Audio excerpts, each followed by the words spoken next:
Hello and welcome back to my MCAS blog. Today I'm talking about the difference between the estimated numbers and the actual numbers of MCAS. So how can it be that MCAS is classified as a rare disease when actually the newest research says that there are 14 to 17% of the American population at present suffering from MCAS. And there we have the problem of the very long and complicated diagnosis, the process of which you have to be really stubborn actually to get this diagnosis in the end, which takes years and years and years. And this is where this MCAS Facebook group comes into play, so that actually the admin is great, the community is great, and depending on where you are in the world, they can point you to specialists that are able to diagnose this and actually prescribe you then according medication. But then, so I've been diagnosed by Dr. Myers in Leicester in the infirmary on the NHS. Actually, I went private first, but that kind of went nowhere.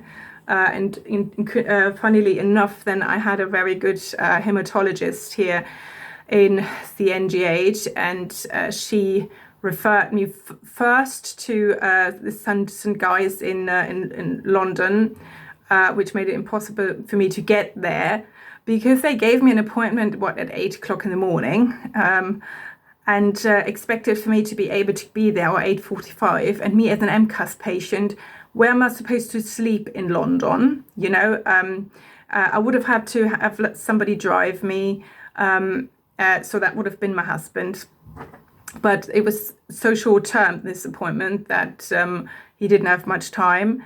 He could have made time, but obviously it is a bit part of my autism that I found it too complicated to get there for 8:45. So I missed that appointment. But luckily, my hematologist was so kind to then refer me to the infirmary to Leicester. And Dr. Myers prescribed me some medication. And that's where the diagnosis is not the end of the process. And you think, oh, yes, finally, I can get medication. Because a lot of MCAS sufferers are, the moment that they get there, they're already in such a bad stage so that they can hardly cope with the medication they're being prescribed. So for me, for example, she gave me the liquid form, and I reacted badly to that. So I had a massive flare, had to go back to 3 foods for several months, 3 foods. Oh God, it was terrible. Anyway, and then I tried out the encapsulated form. That was now, I'm talking about LDN. So I found that in Germany, in Göttingen. I'm talking about that in my novel as well. So I found the encapsulated form with very little fillers, and that worked fine for the first tub. Second tub set me off. Don't know why. So in that, parallel to that, we found out that there is Dixon's chemist in Glasgow who does a sublingual form of LDN, and they have their own LDN consultant. So if you have a diagnosis in some form, you don't have to go back to your specialist. Let's say you're privately diagnosed and it costs a lot of money to see your specialist and they have hardly any time. You can easily book a consultation there as long as you have an appointment. Costs £40 the consultation, so it's really not much, compared to a specialist appointment. So I can only recommend that once you've got your diagnosis and let's say you have problems like me, reacting to the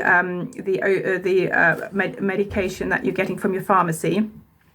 There you can get several forms of LDN. I've tried the sublingual, which a lot of people actually get on well, but I didn't. So I had lots of swelling down there. So you could hardly see my teeth anymore. Anyway, it was good fun, a lot of bleeding as well. Anyway, so I gave up on that. Not completely, because then I bought a clear capsule from Amazon. Yeah, I know Amazon is big, and you don't want to support it, but as an MCAS sufferer, to be honest, I need Amazon. Yeah, I can hardly get into shops because most of them have like reed infuses and candles and air fresheners, plug-in air fresheners, and if you go into a clothes shop, they smell of chemicals, the clothes chemicals, they really do me in, lots of swelling, my throat closes up. So how am I supposed to shop? So Amazon is my helper. And the other big companies, eBay and, all that stuff. But anyway, so I bought these clear capsules from Amazon and filled them with the drops, the sublingual drops. And this is how I'm coping at the moment. And then obviously there is the challenge of how to increase your medication. You have to go really slow. As an MCAS sufferer, sometimes you just have to tip your tongue against it every few days. So that's what I did with the next medication, the sodium chromoglycate, which is blocks the histamine receptors in the gut. So it's a second medication that I got prescribed. I have up to date, I have not been able to introduce it. So I've had several flares, my kidneys basically. Even just touching it with my tongue doesn't get me anywhere. So I do that 3 times within 2 weeks, and then my hands are like sausages, and the kidney pain is just excruciating. And my kidney are already on borderline dysfunctional. So I know that if I'm ever reacting to a medication or something, it's probably my kidneys that are giving up, which is a long and really horrible process, and I'm not looking forward to dying like this. So actually dying by an anaphylactic shock is much more pleasant, I think, in a way. Just blacking out, not waking up, is better than like having dialysis and all that stuff. So anyway, so I'm trying to keep my kidneys fine. So that's quite a challenge. So although I had 3 times, I've already tried to introduce this, I am not giving up. So this sodium chromoglycate will get anywhere.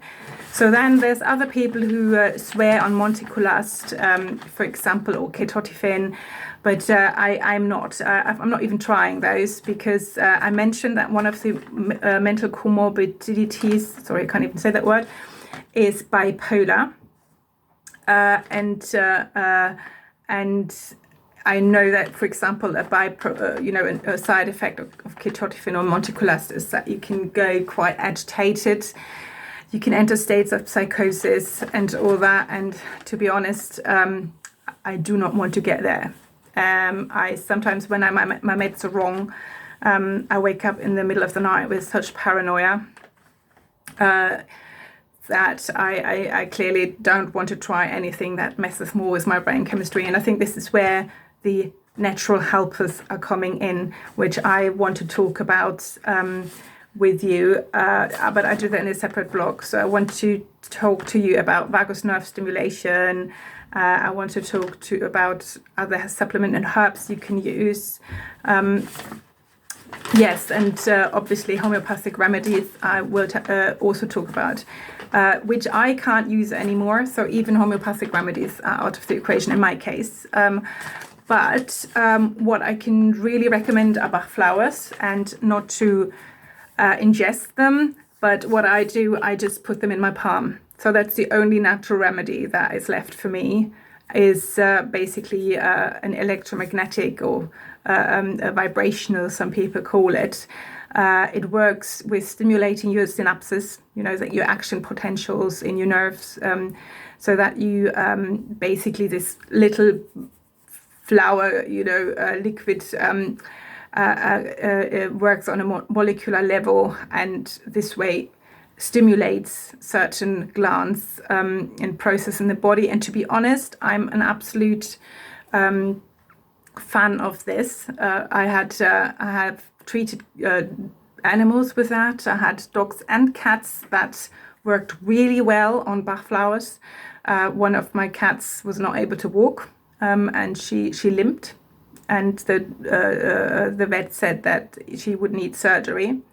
And yes, 5 weeks on my Bach flowers, and she started to use her limbs again. And in the end, you couldn't see that she'd ever been, lame. So she just couldn't walk with her 2 hind legs. She was dragging them behind. It was just really sad to see. Anyway, so the only thing is knowing for you which Bach flower or homeopathic remedy to use without having to consult a homeopath now. So it's this is where the self-testing comes in.